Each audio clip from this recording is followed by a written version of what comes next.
Cette intervention inattendue du Padre Pio pour une femme affligée, mais accrocheuse. Chers amis fidèles du Padre Pio, bonjour, mon nom est Jean Boyard et vous assistez au programme sur les pas du Padre Pio.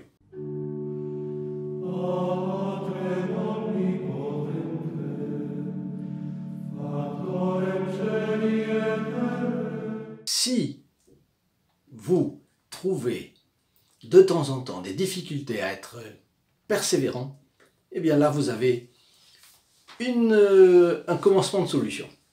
Nous sommes en 1961 et Wanda Cetolin, qui est une Italienne d'origine polonaise, est donnée à l'inquiétude, a 35 ans et elle est mariée, mais elle a un père très malade. Effectivement, voilà 15 jours qu'il a une hémorragie et que les médecins ne parviennent pas à l'arrêter. Donc, normalement, il va mourir. Et la voilà désespérée. Mais elle a une amie qui s'appelle Ida Selak, qui est une femme qui fréquente San Giovanni Rotondo déjà, et elle lui propose d'aller toutes les deux à San Giovanni Rotondo. Justement, un quart de pèlerin part, et à ce moment-là, elles s'en vont. Elles s'en vont non sans avoir emmené une lettre de son mari. Son mari lui a confié une lettre pour le Padre Pio. Qu'est-ce qu'il y a dans cette lettre? L'histoire ne le dit pas.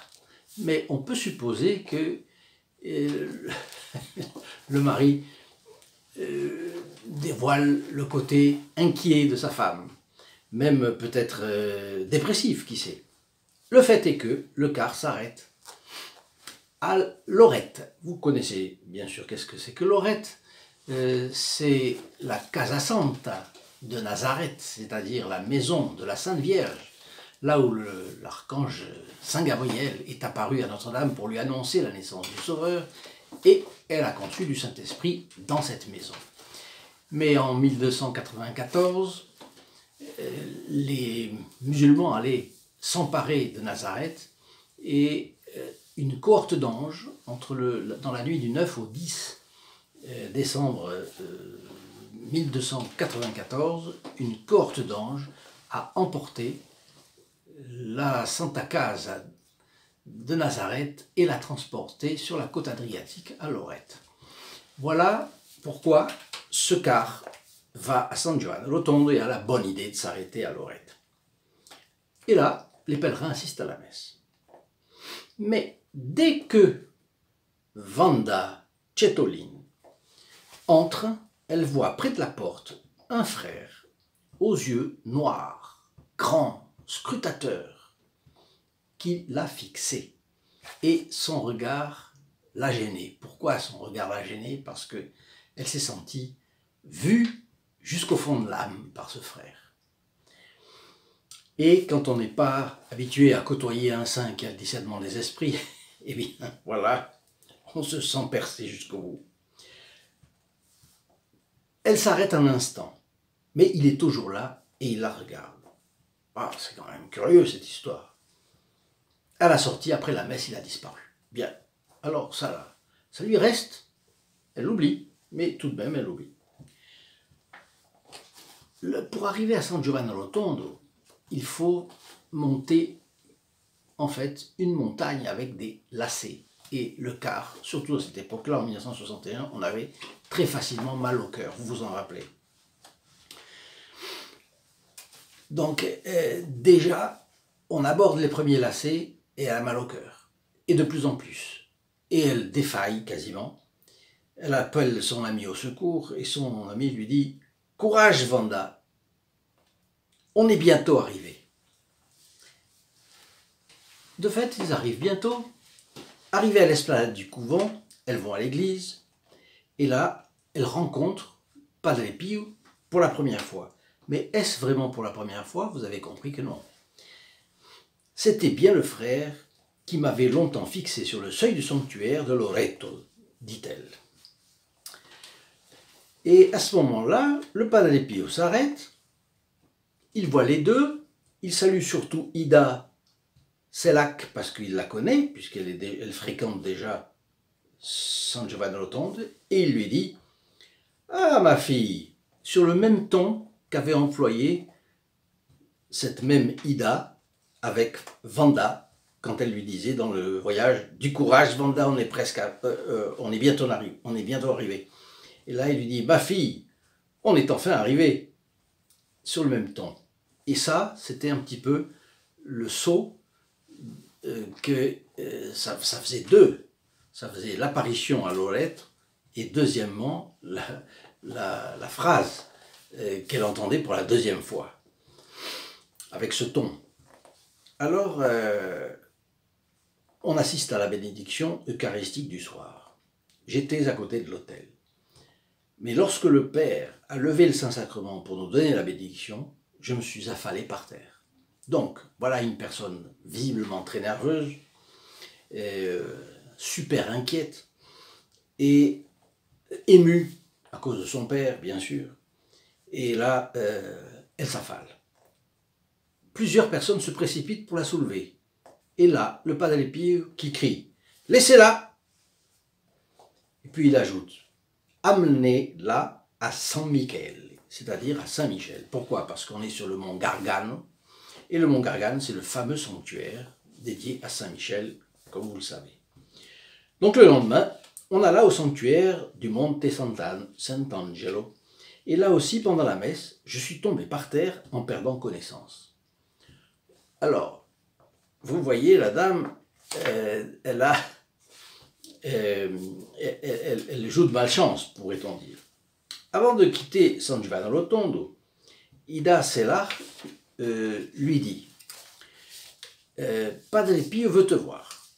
Donc elles sont retournées à San Giovanni Rotondo et là, avant de partir, le Padre Pio demande à la voir. Ça c'est intéressant parce que si ce n'était pas le cas, elle partait sans l'avoir vue, dans un entretien privé.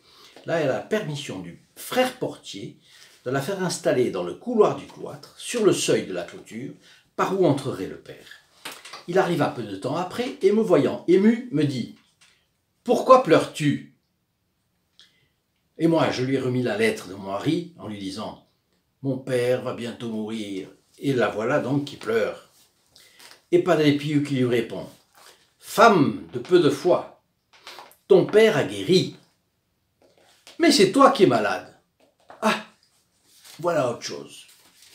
Alors, c'est un cas assez incroyable. Finalement, c'est une dame qui est émue aux larmes parce que son père meurt. Elle a un mal au cœur phénoménal pour arriver à San Giovanni Rotondo. Elle s'effondre quand le Padre Pio donne la bénédiction avec le Saint-Sacrement, ce qui est une humiliation devant tout le monde, bien entendu. Et enfin, tout le monde voit que à San Michele, devant Saint-Michel, le mont Saint-Michel, de Gargano, elle tombe par terre en perdant connaissance, c'est-à-dire elle s'est évanouie. Ça fait déjà 4. Et après, le Padre Pio lui annonce que son père est guéri, donc ça devrait être un soulagement, mais aussitôt après, c'est toi qui es malade, un souci. Vous voyez comme c'est un mélange, cette affaire-là est un mélange de réactions insolites, de faits insolites de la part du Padre Pio, mais aussi de choses saisissantes. Le fait qu'elle s'effondre 2 fois, dans des occasions au contraire heureuses, la messe, ou à la bénédiction de Saint-Sacrement. Bien. Et puis, une affaire heureuse, son père est guéri, et alors, voilà, elle est malade. Alors, elle raconte qu'effectivement, elle était malade. Effectivement, elle était malade. Elle avait d'un côté une très forte sinusite. Et pour ceux qui ont parfois des sinusites, et surtout quand elle est forte, c'est de la fièvre, on n'est pas dans son assiette, on a mal à la tête, bien entendu, etc. Bien. Donc, elle était effectivement malade. Mais, en plus, elle avait un problème au cou qui était grave. Elle avait un espèce de kyste qui pouvait être un problème de la thyroïde même, Et chaque fois qu'elle parlait, ça se déplaçait devant et elle avait comme une espèce de goitre qui gonflait. Donc elle ne savait pas si c'était de l'infection, pas de l'infection, si c'était un cancer, pas un cancer, bref. Voilà que elle était vraiment affligée. Et c'est dans ces conditions qu'elle est allée à San Giovanni Rotondo. Elle avait donc plusieurs préoccupations. Vous voyez que pour nous qui avons des préoccupations, et parfois on se plaint, eh bien, gardons vraiment la foi comme cette dame. Elle s'est accrochée. Elle s'est accrochée malgré le mal au cœur. Elle n'a pas fait descendre, elle n'est pas descendue du car. Elle n'a pas arrêté parce qu'elle était tombée dans les pommes 2 fois. Bon, voilà une dame qui s'accroche. Voilà une dame qui s'accroche malgré son affliction. Alors voilà que je pense que c'est une affaire, une histoire à rebondissement, et vous allez voir que ça continue de rebondir. Alors, demain, j'aurai un autre fait dans ce style, mais là, ce sera avec la main ensanglantée du Padre Pio quand il touche ce qui se produit. Parfois, c'est impressionnant. Si vous ne voulez pas le perdre, abonnez-vous à la chaîne vidéo, cliquez sur la clochette et vous ne perdrez pas cette occasion. Donc, je reprends. Qu'est-ce qui se passe? Donc, elle dit, elle raconte que alors le Padre Pio lui dit baisse la tête. Et là, elle a obéi. Il a frappé 3 fois fort de la pointe des doigts sur la tête. Et il a ajouté, tu pourras même aller au bout du monde. Alors, ça c'est une prophétie, mais après il dit, tu seras toujours ma fille spirituelle. Il lui fait une promesse. Tu seras toujours ma fille spirituelle. Et le Padre Pio n'abandonnait jamais quelqu'un qu'il prenait comme fils ou fille spirituelle. Tu seras toujours ma fille spirituelle. Maintenant, va vite à l'hôpital. Réponse. Parce que tout à l'heure, il lui avait dit femme de peu de foi. Et effectivement, elle a vu le Padre Pio à Lorette. Elle a quand même des preuves qu'elle peut avoir confiance en lui. Mais, alors elle dit, mon père, je dois partir avec les autres. Je dois rentrer chez moi. Je te dis d'aller à l'hôpital, réplique le père. Il me donne sa bénédiction et referme la porte derrière lui. Ça veut dire sans appel.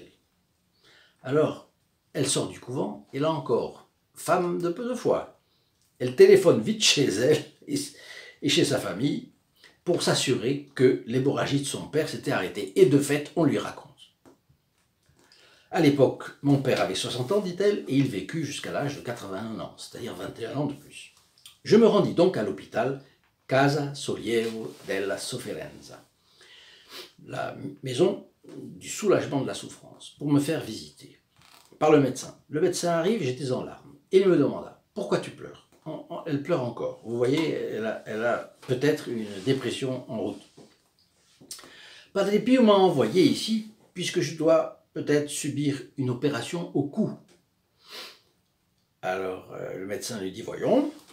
Après un examen attentif, assez long, il ajoute « Mais de quoi devrait-on t'opérer, en fait ?» Alors elle essaye de lui montrer la boursouflure très incommode qu'elle avait lorsqu'elle commençait à parler, et elle se rend compte que son cou est revenu normal. « Ah, tu ne vois pas que, lui ajoute le médecin, tu ne vois pas que Padre Pio t'a opéré tandis que tu venais ici. » Alors voilà que les médecins qui étaient à la Casa Sollievo della Sofferenza, ils sont habitués à des cas comme ça. Vous voyez à quel point le Padre Pio soignait vraiment les corps et les âmes. Bon, je retournais à l'église. Il était 17 h. Et le Padre Pio devait donner la bénédiction aux fidèles avec le Saint-Sacrement. Là encore, elle s'accroche. Après que notre groupe l'eut salué, donc cette fois-ci elle ne tombe pas dans les pommes, il fixa son regard profond sur moi et sourit. Et là, nous sommes partis. Mais ce n'est pas fini, il y a des rebondissements. Et cette dame, à ce stade-là, elle n'est plus affligée normalement. Elle n'est plus affligée, son père est guéri, elle a été malade, elle a été vraiment malade, mais le Padre Pio l'a guéri. Qu'est-ce qui va se passer maintenant? Eh bien, je fais juste une parenthèse pour vous dire que en partageant cette vidéo, vous rentrez instantanément dans les intentions de la messe de vendredi prochain,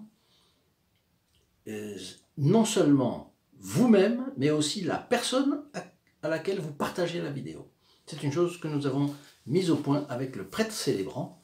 Mais si vous voulez avoir toutes les semaines une messe, il suffira de partager chaque semaine à quelqu'un. Et la personne entrera dans les intentions du célébrant et vous aussi. Rentré chez moi, on ne parla plus d'opération. Même si j'avais encore de petits malaises. Aujourd'hui, le 18 septembre 1997, je vous le dis, le Padre Pio vous soulage et il vous guérit, mais il vous laisse en compagnie de la souffrance, quand même. Et oui, parce que ce serait vraiment trop facile que les catholiques soient catholiques pour être délivrés des souffrances. Évidemment, ce n'est pas comme ça. Figurez-vous que l'autre jour, quelqu'un m'a écrit en disant « Non, j'abandonne la chaîne sur les pas du Padre Pio parce que j'ai prié le Padre Pio. Je n'ai pas été exaucé. Ah, alors je laisse tomber. » Écoutez, quelle est la qualité des catholiques qui seraient catholiques pour ne pas avoir de problème? Ça, c'est fort. Et les martyrs. Et le premier d'entre eux, notre Seigneur Jésus-Christ. Le disciple ne sera jamais plus grand que le maître. C'est dans l'Évangile, cela. Bien, je réfléchissais souvent aux mots du Padre Pio. Tu pourras aller au bout du monde. Mais qu'est-ce qu'il voulait dire par là? Et un jour, tout s'éclaira, lorsque mon mari me dit que pour des raisons de travail, il fallait partir au Brésil, où nous sommes restés 10 ans. Donc en plus, le Padre Pio, dans cette affaire, il avait eu une bilocation. Il avait dit la phrase qui avait été dite sur le même ton dans le car aux deux personnes. Ensuite, il avait guéri le père, il avait guéri la fille, et il avait prévu qu'elle pourrait aller au bout du monde, ce qui était le bout du monde à l'époque. Et en plus de ça, il lui a promis qu'elle serait sa fille spirituelle pour toujours. Et voilà la fin de notre histoire. Un matin, j'étais en train de ranger la chambre lorsque j'ai senti un parfum très fort.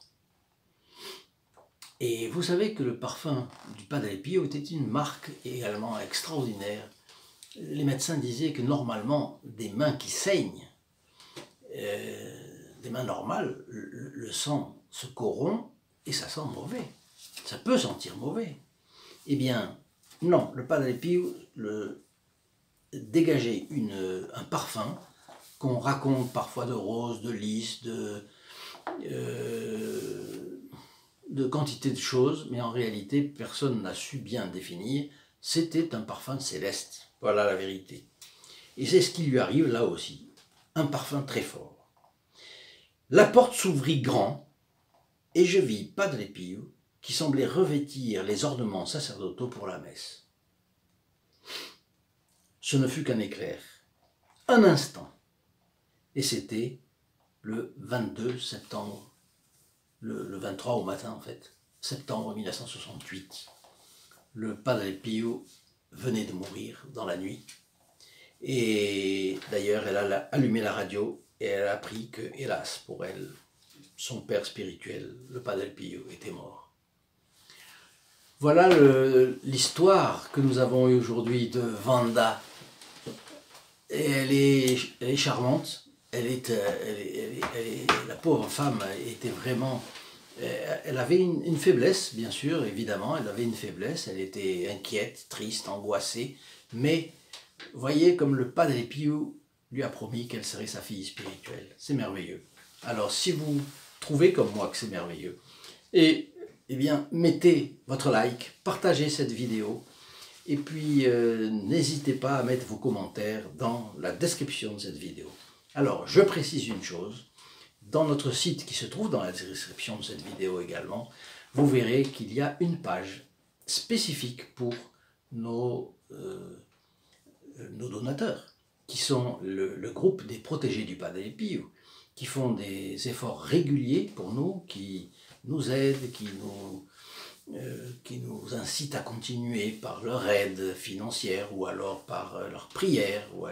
C'est un « ou » qui n'est pas exclusif, évidemment. Eh bien, je vous prierai de ne pas oublier d'avoir une prière pour eux, vous aussi, parce que si vous avez l'avantage d'écouter des fioletti du Padre Pio, c'est grâce à eux. C'est grâce à eux parce qu'ils font cet effort. Il faut bien que quelqu'un porte la charge des frais d'une chaîne comme celle-ci. Et si vous l'appréciez, vous comprendrez pourquoi nous nous adressons à vous. Pourquoi? Parce que la mission du Padre Pio est d'arracher les âmes aux griffes du diable. Au long de 50 ans de vie monastique, le Padre Pio a eu un apostolat de présence absolument phénoménal, mais au-delà des miracles et de tout le reste, on peut dire qu'il a profondément touché les pécheurs jusqu'au fond de leur âme. Et ces pécheurs qui entendaient parler de lui, qui lisaient quelque chose sur lui, qui regardaient son visage, comme vous le voyez ici, eh bien, tout de suite entamer un chemin de conversion, et pour une raison bien précise. C'est que il donnait, disons que Dieu donnait à travers le Padre Pio un message de miséricorde. La miséricorde de Dieu ne serait refusée à aucun pécheur dès lors que celui-ci se repentirait sincèrement de ses péchés. Ce qui fait que il était une occasion permanente de grâce, et la théologie catholique nous montre qu'effectivement les saints qui ont eu une mission surtout universelle ici-bas, du ciel, ils continuent à la poursuivre, leur mission. Ils continuent de la poursuivre sur terre depuis le ciel où ils sont. Par exemple, Sainte Thérèse de l'Enfant Jésus. Le Padre Pio est exactement comme ça. Et d'ailleurs, c'est un fait. On voit que s'il a converti des millions lorsqu'il était sur terre, il continue à convertir des millions. Il soigne les âmes et il aide puissamment les difficultés des corps déficients. Donc, informer sur les fioletti du Padre Pio, montrer sa capacité d'attraction, au fond, c'est faire un bien énorme à notre prochain, parce que c'est la manière de l'attirer à l'Église catholique. Donc je pense que le Padre Pio est une grande solution pour le chaos contemporain, et si vous vous sentez attiré par le Padre Pio, ses fioletti, c'est vraisemblablement qu'il a déjà jeté son regard sur vous. Et si nous pouvons faire quelque chose pour lui, est-ce que nous ne devons pas aussi le faire? J'oserais dire que nous devons aussi le faire. Et c'est la raison pour laquelle nous avons un tel désir de faire avancer cette cause, de mettre l'image du Padre Pio dans tous les foyers. Nous voulons également faire connaître sa vie, ses fioletti, ses conseils magnifiques, et je dirais en plus, nous avons un livre en préparation. J'ai eu de très bonnes nouvelles, je vous l'ai dit, c'est aujourd'hui même, sur la publication de ce livre. J'espère que dans quelque temps, il sera prêt et que vous pourrez en jouir, vous également. Eh bien, je vous souhaite une très bonne journée, je vous souhaite une très bonne semaine, Je vous souhaite également la bénédiction du Padre Pio et à très bientôt. Au revoir. In nome del Padre, del Figliolo e dello Spirito Santo, e così sia. Sia lodato Gesù e Maria, e